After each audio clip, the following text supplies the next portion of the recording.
అందరికీ నమస్కారం. ఈరోజు ఈనాడు పేపర్లో ఒక చిన్న వార్త ఒకటి చూద్దాం.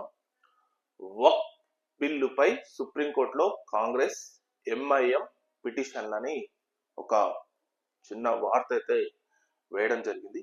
మీకు అందరికీ తెలిసిందే 2025 అంటే వక్ఫ్ అమెండ్మెంట్ బిల్ 2024 ఇది పూర్తిగా లోక్సభలోను మరియు రాజ్యసభలోను ఆమోదం పొందింది. ఇప్పుడు ప్రెసెంట్ గా ఈ బిల్లు రాష్ట్రపతి దగ్గర ఉంది. సో రాష్ట్రపతి ఆమోద ముద్ర వేసిన తర్వాత గెజిట్ నోటిఫికేషన్ వస్తుంది అనమాట. సో ఇది ప్రాసెస్. కానీ ఈ మధ్య కాలంలో అంటే ఇది రాజ్యసభ ఆమోద ముద్ర పొందగానే కాంగ్రెస్ పార్టీ మరియు ఎంఐఎం పార్టీలు సుప్రీంకోర్టుకు పిటిషన్స్ వేయడం జరిగింది. సో సుప్రీంకోర్టు స్వీకరిస్తుందా లేదా అనేది మనం ఒకసారి చూద్దాం. ఇందులో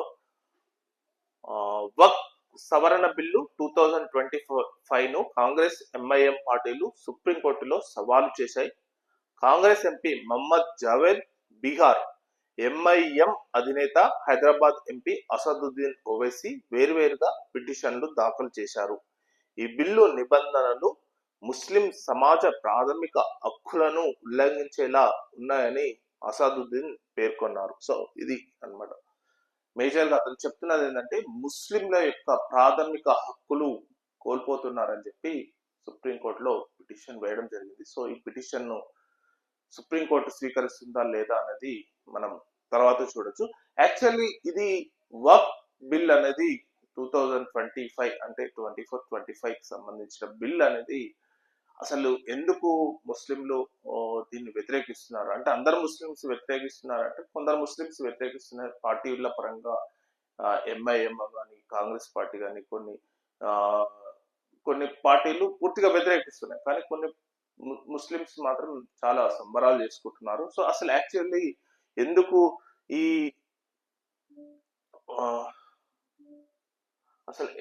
ఈ పార్టీలు మరి ఎందుకు ఈ విధంగా చూస్తున్నాయో ఒకసారి మనం చూద్దాం.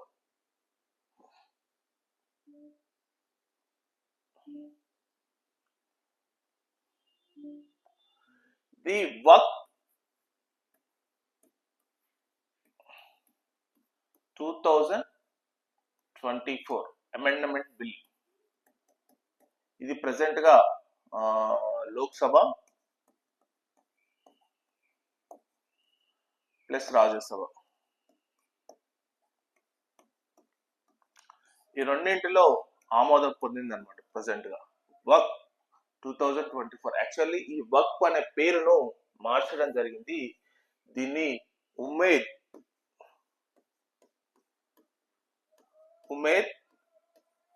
2024 బిల్లుగా ఈ రాజ్యసభలోను మరియు లోక్సభలోను ఆమోదం పొంది ప్రెసెంట్ గా రాష్ట్రపతి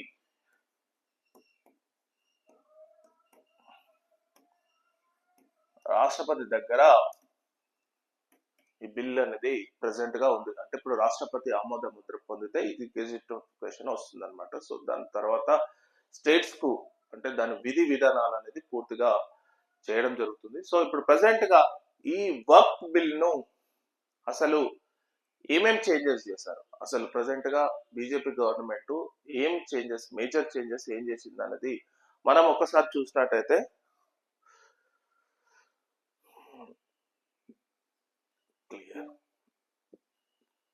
వక్ఫ్ 1995 ఉమ్మేద్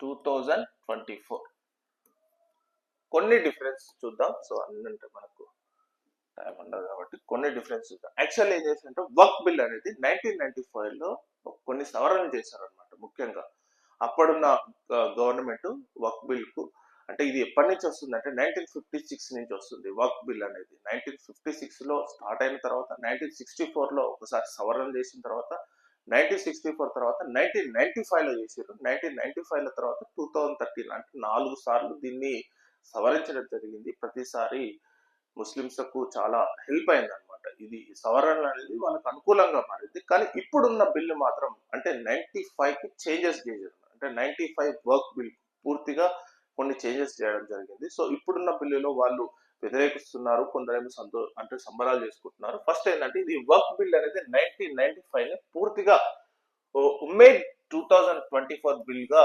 మార్చడం జరిగింది. అంటే unified work management efficiency empowerment development act. అంటే 1995 లో వర్క్ బిల్ అనేది, ఇప్పుడు ప్రజెంట్ గా వర్క్ అనే బిల్లును, వర్క్ అంటే దేవుడికి, దేవుడికి ఇవ్వడం అని అంటుంటారు. సో ఆ బిల్లును పూర్తిగా పేరు మాత్రం చేంజ్ చేయడం జరిగింది. మీరు ఇక్కడ చూసినట్టయితే వర్క్ 1995 అంటే ఇప్పుడు 2024 సంబంధించి ఉమ్మీద్ 2024. ఉమ్మీద్ అంటే unified work management empowerment efficiency development act. So ఇది పేరు చేంజ్ చేయడం జరిగింది. ఇక్కడ మీరు ఒక ఫస్ట్ పాయింట్ లోనే చూసినట్లయితే ఈ బిల్ నేమే చేంజ్ చేసారు అనమాట. ఇదొక అంటే బిల్ నేమ్ వర్క్ అనే నేమ్ ను పూర్తిగా చేంజ్ చేయడం జరిగింది. అదొక major point, first point. Second point లోకి వస్తే ఇక్కడ సభ్యులందరూ ముస్లిమ్స్ ఉంటారు అనమాట. ఇక్కడ సభ్యులందరూ వర్క్ బోర్డ్ సభ్యులందరూ ముస్లిం సమాజం నుంచి వచ్చిన వాళ్ళు ఉంటారు. ఇక్కడ ఏం చేశారంటే ఇద్దరు ముస్లిమ్స్ ప్లస్ నాన్ ముస్లిమ్స్ కూడా ఉండొచ్చు అని చెప్పి ఈ బిల్లులో యాక్ట్ చేశారు అనమాట. అంటే ఇక్కడ ఓన్లీ వర్క్ 1995 యాక్ట్ ప్రకారం ఓన్లీ ముస్లిమ్స్ మాత్రమే ఇందులో సభ్యులుగా ఉండాలి. కానీ ఉమ్మీద్ 2024 యాక్ట్ ప్రకారం ఇక్కడ ముస్లిమ్స్ తో పాటు నాన్ ముస్లిమ్స్ కూడా ఈ సభ్యులలో అంటే వర్క్ బోర్డ్ సభ్యులలో ఉండొచ్చు అని చెప్పి ఈ బిల్లును చేంజ్ చేయడం జరిగింది. ఇక్కడ అసదుద్దీన్ ఓవైసీ అబ్జెక్షన్ చెప్తున్నారు అనమాట. అంటే ఇది ముస్లిమ్స్ కు సంబంధించిన బోర్డు, ఈ బోర్డులో నాన్ ముస్లిమ్స్ ఉండడం అనేది కరెక్ట్ కాదని చెప్పి అసదుద్దీన్ ఓవైసీ దీన్ని ఫస్ట్ నే వ్యతిరేకించాడు అనమాట. నెక్స్ట్ చూసినట్టయితే ఇప్పుడు మామూలుగా మేజర్ ఏంటంటే ఈ భూములు అనేది ఇది వర్క్ సంబంధించిన భూములు అనేది ఇది వర్క్ ట్రిబ్యునల్స్ ను ఆశ్రయిస్తుంటారు అనమాట. ఇది హైకోర్టులో అంటే ఈ ట్రిబ్యునల్స్ ఏదైనా తీర్పు ఇస్తే దీనిపై కోర్టులు కూడా జోక్యం చేసుకోవన్నమాట. అంటే ఇది వర్క్ ట్రిబ్యునల్ అనేది ఫైనలైజ్.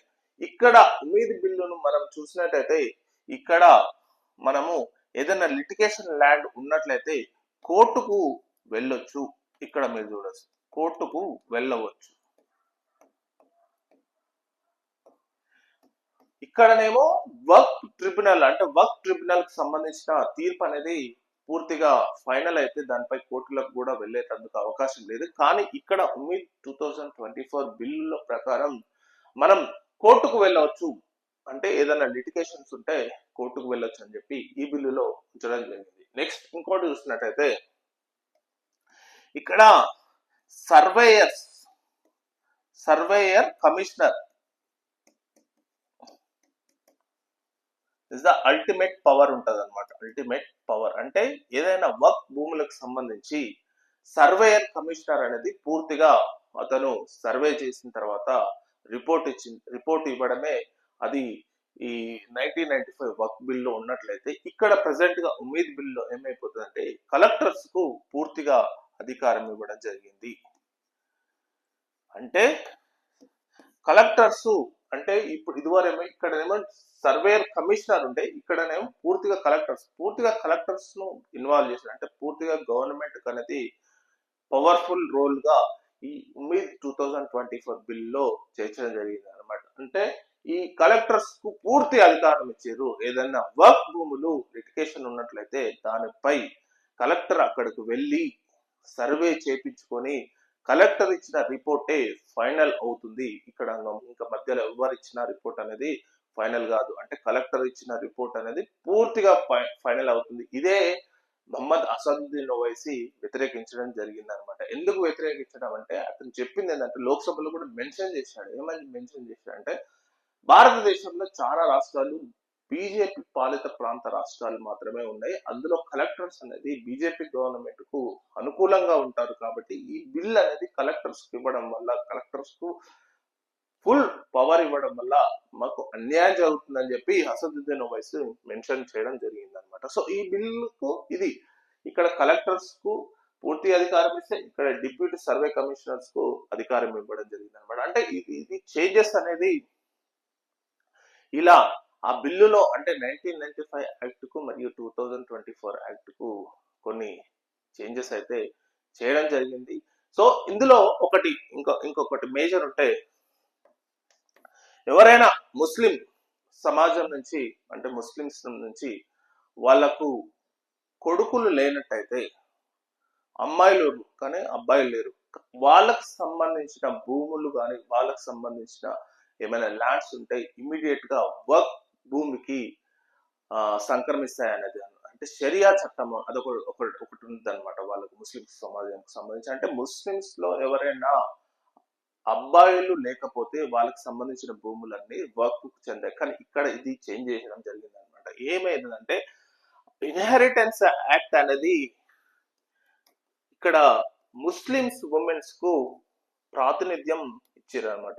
ముస్లిమ్స్ ఉమెన్స్ కు ప్రాతినిధ్యం ఇచ్చారు. అంటే ఇక్కడ ఓన్లీ అబ్బాయిలు లేకపోతే వాళ్ళకి సంబంధించిన భూములన్నీ ఇక్కడ వక్ఫ్ కు సంక్రమిస్తాయి. కానీ ఇక్కడ ఏమైపోతుందంటే వాళ్ళ అమ్మాయిలకు కూడా, అంటే ముస్లింస్ లో అబ్బాయిలు లేకపోతే అమ్మాయిలు ఉన్నట్లయితే వాళ్ళకు ఇన్హెరిటెన్స్ యాక్ట్, అంటే మామూలుగా ఇప్పుడు వాళ్ళ తాతల భూమి మాకు సంక్రమిస్తుంది, అమ్మాయిలకు కూడా మాకు సంక్రమిస్తుంది అనే యాక్ట్ ను, అంటే అదే ఆ పాయింట్ ను వీళ్ళు ఉమిత్ 2024 లో ఇన్వాల్వ్ చేయడం జరిగింది. అంటే ఇది ఇక్కడ ముస్లిమ్స్ ఆడవాళ్ళు ఎవరైతే ఉన్నారో వాళ్ళు చాలా సంతోషపడడం జరుగుతుంది అనమాట. ఎందుకంటే వాళ్ళు రెండు విషయాలలో నరేంద్ర మోడీ బాగా మెచ్చుకున్న సంగతి ఏంటంటే, ఒకటి ట్రిపుల్ తలాక్ రద్దు చేయడం, ఒకటి ఇది